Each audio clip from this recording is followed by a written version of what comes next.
ఎందుకంటే మీ గౌరవాన్ని మేము తీయకూడదు. ఎస్సీ గారు ఇంట్లోకి వెళ్ళి దాడి చేశారు, మీరు నిర్బంధం చేశారు, ఎటువంటి అనకపోయినా.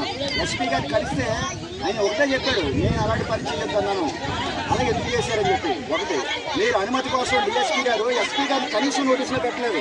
మేము వెళ్ళి సుమారు 2 గంటలు మాట్లాడాం, ఆయన చెప్పాడు నా నోటీసులు లేదని చెప్పి. మరి ఏం చేయమంటారు చెప్పండి? మీరు ఒక ఉన్నతమైన స్థానంలో ఉండి మీరేదో చెప్పండి, ఆయన చెప్పిన మాట చెప్తాను.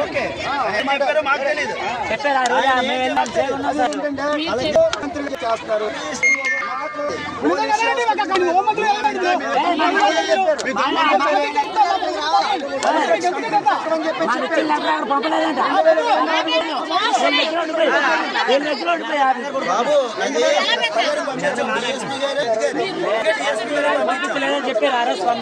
జరిగింది. మీకు సంతకం చేసి ఎవరు ఇచ్చారు? డిఎస్పీ గారు ఇచ్చారా లేదా?